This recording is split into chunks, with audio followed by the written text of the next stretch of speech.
The Business South podcast is brought to you by Think Creative Intelligence Agency, Ridgeland, Mississippi, 601-856-2000. Hank Burdine, who is with the Mississippi Levee Board in Greenville. He is one of the commissioners for the Washington County District, and Mr. Peter Nimrod, who is the chief engineer of the Mississippi Levee Board. Gentlemen, welcome to Business South podcast. What is the Mississippi Levee Board? Well, the Mississippi Levee Board was established in 1865, and our goal is flood control. We were there to build and maintain levees along the Mississippi River along the Mississippi River. And then we also have a responsibility on interior streams as well. So we have 212 miles of levees that we maintain, and we also have 350 miles of interior streams throughout the lower Mississippi Delta that we maintain as well. From where to where, Peter? Well, we go from the Bolivar-Coleman County line down to Vicksburg on the river itself, and then our counties are Washington, Bolivar, Sharkey, Essequina, and parts of Humphreys and Warren County. Now, we're taping in Madison County, all right? We don't get flooded like folks. Y'all are based in Greenville. Folks in the lower Delta, almost every year, you're hit with catastrophic flooding. And there's a project that some of us here know about. Tell us what that project is. You've been fighting to get it built, implemented. It seems like forever. I know about this from firsthand experience. Can you give me a little history, either one of you gentlemen, about the Yazoo Backwater pump project? So this project was actually authorized in 1941, 81 years ago. It was going to consist of backwater levees, drainage structures, and a pump. And so this project, didn't get started right away. Probably in the 1960s, they actually started building the backwater levees, started working on the drainage structures. Then the 1973 flood came along, and it flooded over 600,000 acres in the South Delta. And everybody's like, oh my God, let's hurry up and get this levee done. It wasn't done at the time, so the Corps of Engineers jumped on it again. And by 1978, the Yazoo Backwater Levee was completed, and also the drainage structures were completed as well. So two of those three features of the Yazoo Backwater project were in place by 1978. So the last feature is the pump itself. And so back in the 80s, the Corps of Engineers started working on the environmental documentation, and they came up with a pumping plant that was 17,500 cubic feet per second that they would cut on at 80 feet. And so they went through this environmental documentation, finished it all up, and by 1986, they started construction and actually had a contract awarded. They moved dirt, they built an inlet channel, outlet channel to the pumping site, a cofferdam around the pump site, and then at that exact same time, the United States Congress was passing the Water Resources Development Act of 1986, and that was kind of a watermark word of bill because that put cost sharing on local projects. Big federal projects, you would have to start paying some kind of cost share to get it built, as opposed to the past where it was 100% federal. Well, they did some funny political moves. The word of bill actually was finally passed in October, but they predated it, grandfathered it back to April 30th, 1986, and that caught one project in the United States of America, the Yazoo Backwater Project. So we went from a 100% federal project to now the Levee Board was going to have to come up with 30% of a several $100 million project, which we don't have that much money on. Yeah. So basically the project died. So the project sat still for 10 years until the Water Resources Development Act of 1996 was passed. And when that was passed, our good friend Senator Thad Cochran rewrote the definition of a start of construction. And when he did that, that affected one project in the United States of America, the Yazoo Backwater Project, and it put it right back into a 100% federal project, just like every other pumping plant that's ever been built in the lower Mississippi Valley. In fact, there's 22 federally funded pumping plants that have been built and are in place today that were 100% federal, and they're working like crazy. And the only pump that has not been built at this point is still our Yazoo Backwater project. And didn't you also face environmental backlash from environmental groups? Before we get in there, let's back up a little bit. Hank. What brought all this on was after the 1927 flood. Right. Congress realized that it was not a local problem, this river flooding we're having down here, because the Mississippi River drained 41% of the continental United States. It's a national problem. So that's what brought Congress involved in it and said, okay, we got to do something because it is a national problem. They passed the Flood Control Act of 1928, which authorized the Mississippi River and Tributaries Project the following year to design a plan that would take care of flood control on the river and also tributaries and ports and navigation on the Mississippi River. So then they had a comprehensive plan to pull all these different levee districts together. And they used a whole series of reservoirs upriver. You got to remember, I think it's about 80% of the water comes out of the Ohio River Basin. Mm-hmm. The rest of it comes from the Missouri Basin. So what we got to do is watch the Ohio River. That's where the water comes from. So they built all these series of reservoirs up there to catch water and hold it during flood times. You got to drop them down during low water time, but to allow the capacity out of it. So let me stop you right here. So in other words, it does not have to rain in Mississippi. You can have a heavy flood event in Ohio or even up in Minneapolis, and that affects you all. That's what creates our water. Is Right, that right. water up there? If it rains in Mississippi, it's going outside of us. We don't necessarily have flooding on the Mississippi River from rain that happens in Mississippi. Okay, all right. So they created all these reservoirs, and then they created a system of floodways. They've got the Birds Point levee north of Cairo, which is a levee that's built with canisters in it that is designed to be dynamited in the event of flood conditions when it gets to a certain level. Dynamite that levee, let the water go around Cairo, then you come on down. The next one designed was the Cypress Point, is that correct? Called the Eudora Floodway. Eudora Floodway, which would allow water to go through Arkansas and get into the Beth and the Red River and down in the Chapelin and go down that way. And then there were two more, which was the Morganza Spillway in conjunction with the old river control structure, and then the Bonnie Carey Spillway. But the folks in Arkansas said, we don't want all that, so they started building their own levee. In other words, stopped the whole project, and they said, okay, if we can't do this Eudora Floodway, then we've got to do something to protect the South Delta. So that's when they designed the system Peter's talking about, with the Yazoo Backwater levee and the gates and the pumps to pump the water out. When you have to close the gates is when the Mississippi River comes up and it would flood the lower delta. So they closed the gates to keep that from happening. But that pump would effectively What that pump would do is when it rains in the delta and all the water goes down to the South Delta, it would pump that water out. So if you look at 2011, we get back into all that other stuff, but if you look at 2011, when we had the greatest flood of our recorded history, carried 26% more water than we carried in 1927. Mm-hmm. Yet we didn't lose 1 acre of ground to flood the water that wasn't supposed to have gotten wet, nor did we lose one life.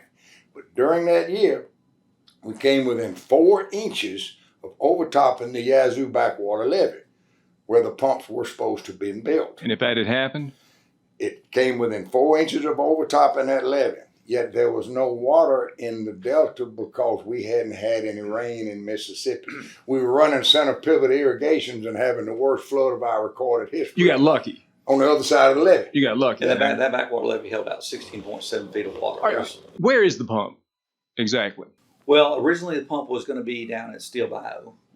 That's where all of our streams network down through the delta, and you have the big Sunflower River, the little Sunflower River, Deer Creek, and you have Steel Bayou.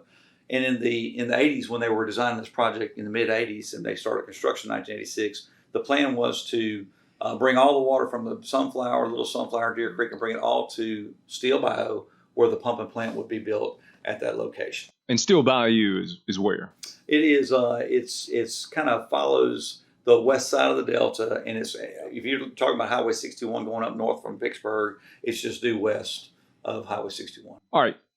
So why hasn't it been built? Didn't President Trump go ahead and authorize, or is it a presidential deal? Is it a congressional deal? Let's back up just a little bit. Yeah, please. Y'all tell the story. This is your show.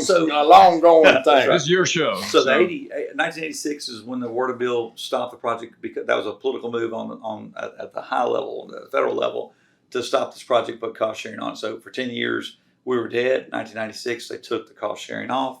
The Yazoo Backwater project, so we're back in the game. So at that point, 1996, the environmental community had gotten very, very strong, and we knew we couldn't just go back and build the exact same big pump, turn it on 80 feet, 17,500 cubic feet per second pump. And we had to go through a consensus process with all the federal agencies and environmental groups and all this kind of good stuff, and trying to find some kind of common ground where everybody could say, okay, we can all live with this. It's good for the environment. It's good for the people. It's good for agriculture. Good for homes, animals, trees, everything. So we came up with a plan. We actually gave up flood protection, and we ended up with a compromise plan that was a 14,000 cubic feet per second pump instead of 17,005. And instead of turning it on at 80 feet, we gave up 7 feet of protection, and we don't cut it on until 87 feet.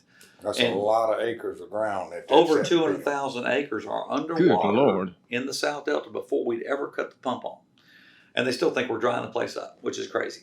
So here we are getting ready in the 2000s to build this project. The Corps has to go through more environmental documentation. And finally, in 2007, the Corps releases the final report, okay? And everything looks great, double-digit percentage increases in every environmental resource category. This is a winner for everything: plants, animals, trees, environment, and of course people, and economics. But then in 2008, another political move came into play. The EPA actually vetoed that project, and they vetoed 43 acres pump site in Essequibo County. And why? A political move. Politics. Let's just leave it at politics, okay? So here we are, dead again, okay? So we're rocking along, and we are having backwater flood after backwater flood every year, okay? We get to 2019, and we have the worst backwater flood we've seen since 1973, when the backwater levees, were not complete at that point. So 2019 comes along, 548,000 acres are flooded, 231,000 acres are cropland, 686 homes get flooded, 2 people die, 3 highways are underwater. And it wasn't a 1 week event. It was a 6-7 month event. Okay, so it went through the entire growing season. Nobody planted a crop down there. Your trees that were trying to grow, a lot of them are dying today because of that. The animals, for that long, cannot survive. Okay, they can survive a week or 2 in high water. They can make it, but when you're talking 6 or 7 months, they die. Okay, the heat, the lack of food, the only place to shelter was like really along the levee, and the hundreds and thousands of deer on levee, and most of them perished. So we probably lost 80% of our deer herd population from that 2019 backwater flood. I spent a lot of time down there what roads I could travel. And I put my boat in some areas, and I don't ever want to see again what I saw down there. Where are the environmentalists? They oppose you. They do not want to come look at that. I can't tell you how many times I sent invitations out to the Audubon Society, the Nature Conservancy. Come on, get in my boat. Let's ride out here and let's look at this stuff.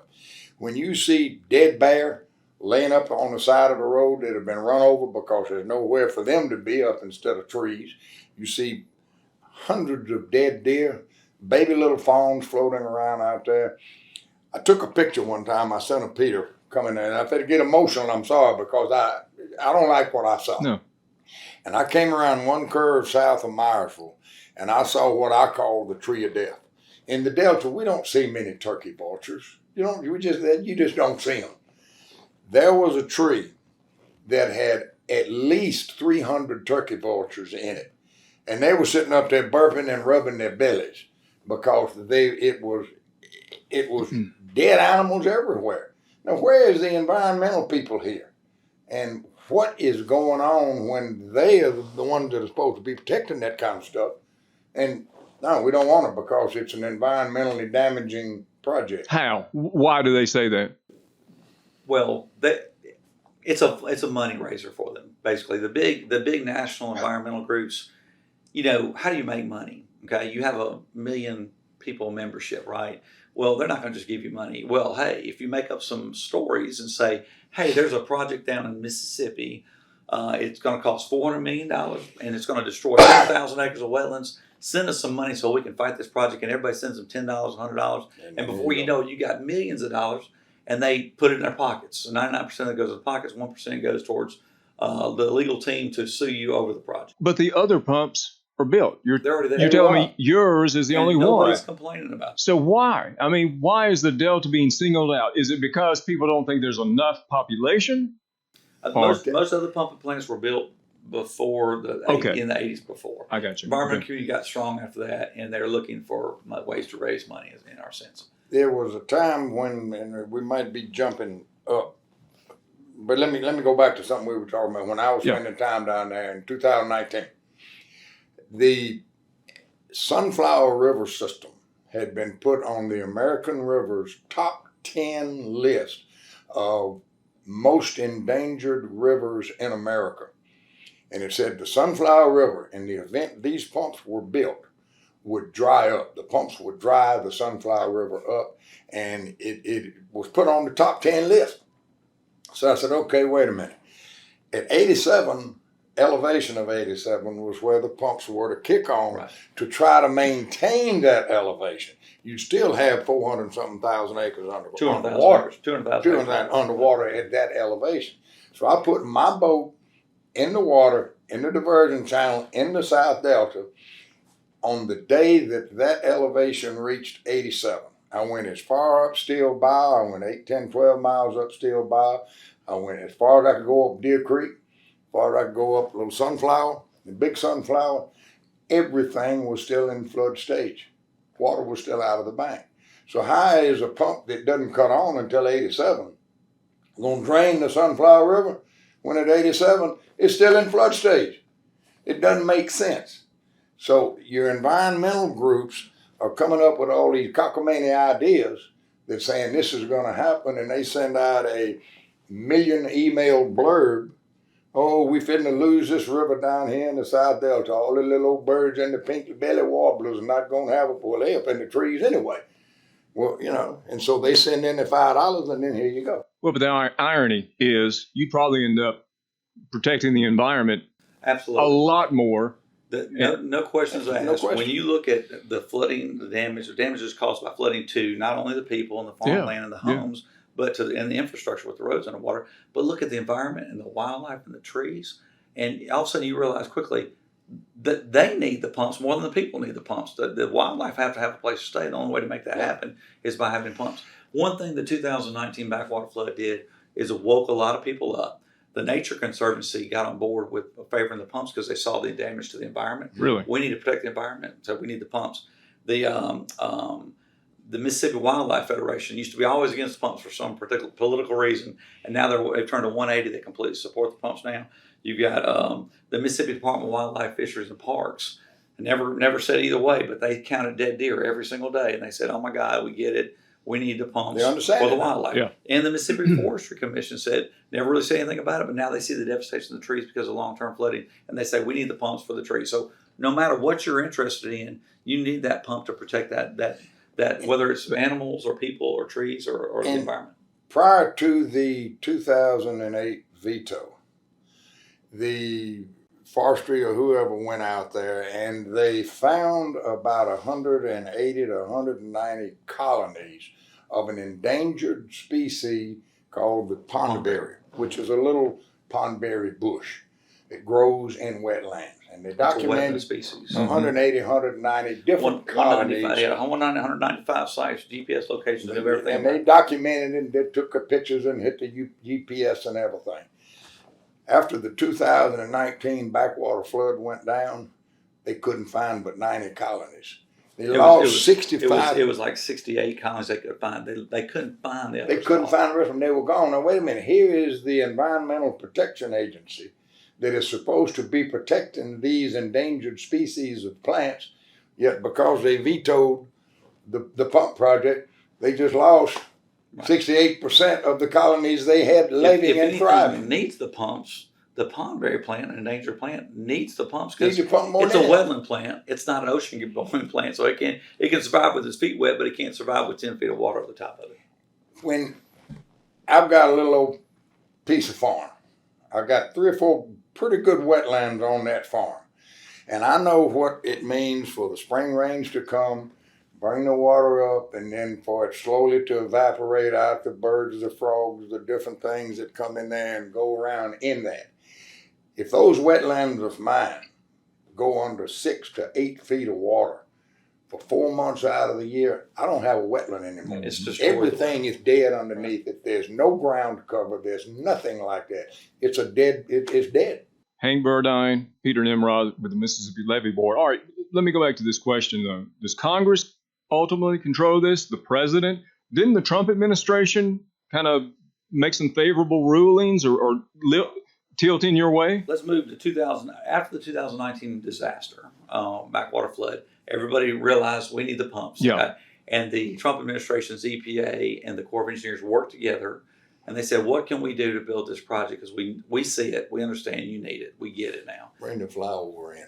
What? The flyover. Oh, sure. When we would take people on tours of the backwater flood in 2019, dignitaries, EPA, head of the Corps of Engineers, anybody and everybody would come look at that project. We would pick up in Louisiana across from Vicksburg, and we'd fly across Louisiana, across the levee system, across the river into Mississippi. The first thing you noticed was Louisiana was bone dry. Okay, the farmland down there, they were getting ready to plant corn. This was in March of 2019. They're getting ready to plant corn. No problems, no water out there. We fly across the river. The ground elevation of that land down there, I think it was like 90 feet or so. We flew right across the river into Mississippi, and all of a sudden it's all underwater. Okay, and it's got 2 or 3 feet of water on it. That land elevation is 96. That means Mississippi's 6 feet higher elevation than Louisiana. Yet Louisiana was dry, and Mississippi's got 3 feet of water on top of it. And that's because Louisiana has its pumps in place, and Mississippi does not. But the Trump administration, EPA, and the Corps worked together. They ended up modifying the project. They moved the pump site from Issaquah County, where it was vetoed, those 43 acres in Issaquah County, moved it to Warren County at Deer Creek, which is actually a better location than Steel Bio. And they also said we need something, because in the fall time this place dries up. All our interior streams dry up. The fisheries and aquatics all go under stress. They die because the water's gone, right?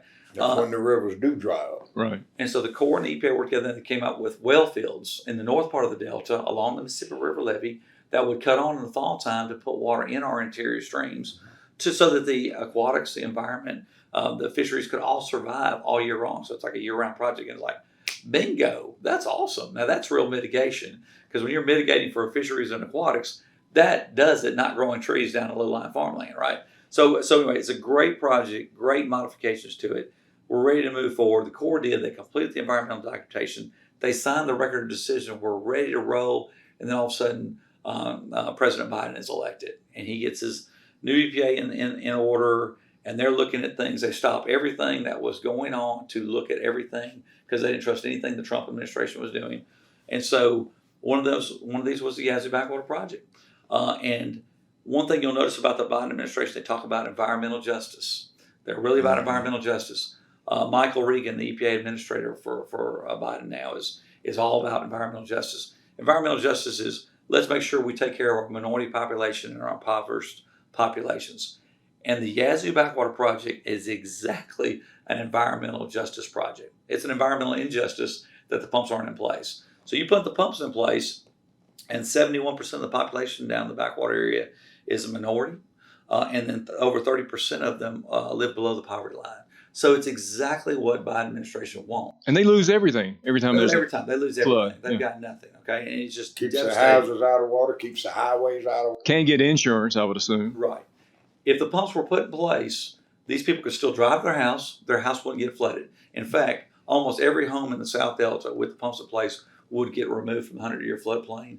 And 94% of those homes that are being removed from the 100-year floodplain by the pump are minority occupied. So it's an awesome environmental justice project. Gentlemen, we've got about 5 minutes left. I mean, there's a lot still to talk about. But where are you now? I mean, did you, when the Biden administration and the current head of the EPA made this, you've got counsel, did you go to them and say, what the hell? Why? We worked together about 10 months, and then the EPA administrator and his deputy came down finally on November 14th, and actually of last year? Of 2021. Okay. Last year, a few months ago. And they actually saw the area. They listened to the scientists and the engineers. They listened to us talk about the history. They met a few locals that lived in the project area. That was a Sunday afternoon, late on a Sunday afternoon.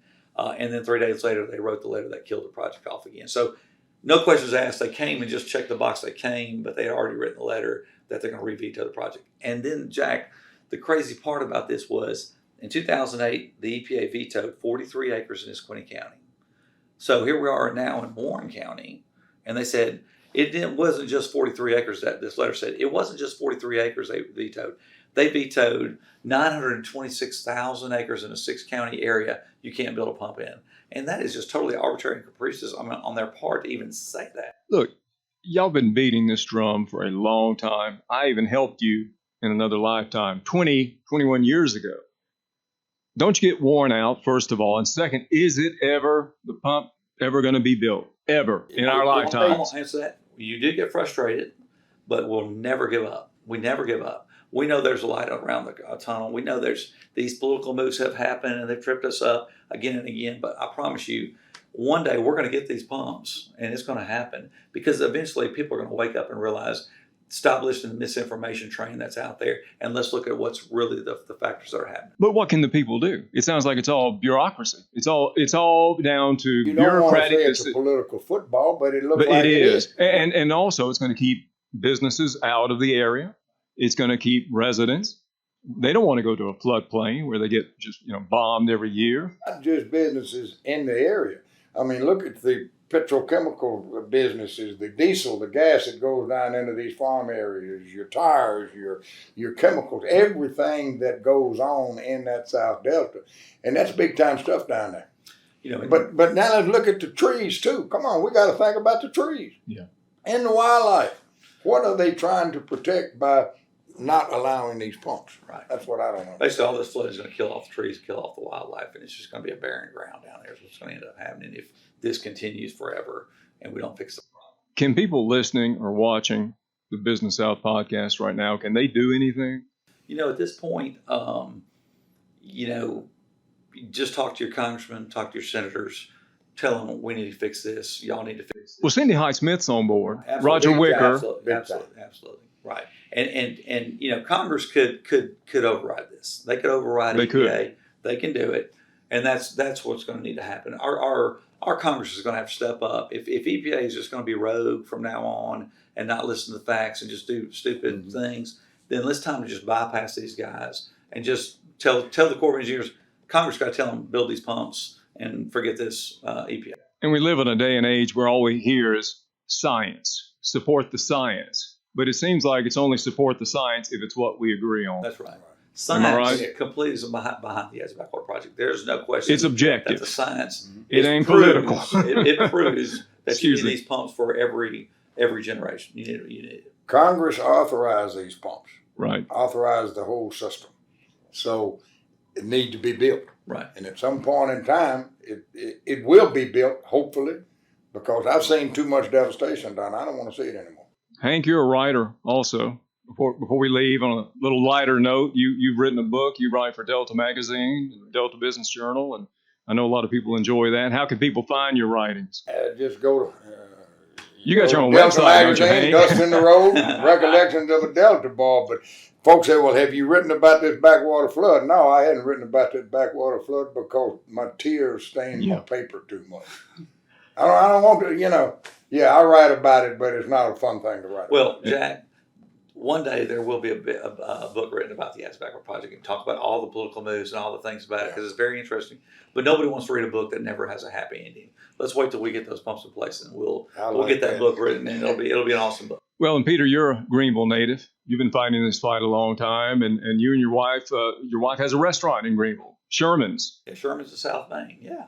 So people need to dine at Come check it out. the best restaurant in the Delta, right? There you go, Jack. We can say Come on up. It doesn't always flood in the They Mississippi. paid me to say that. That's So, right. gentlemen, again, we could talk for a long time, but I know about this project, and it's a shame to see these people flooded out. The animals, Hank, what you said and what you just said was very poignant. Needs to be built. So I'm behind you. I urge our listeners and watchers to help you in any way they can. Your website? www.mslevyboard.com. Hank Burdine, Peter Nimrod. Gentlemen, thank you for coming down and being on Business South. It's been a pleasure. I mean, it's not a pleasant subject, but it's what we need to hear, and the word needs to get out. So thank you for your time. Thank you. Thank you for having us. I'm Jack Chris. This is the Business South podcast, and we are sponsored by Think Creative Intelligence Agency in Ridgeland. Thank you so much for listening.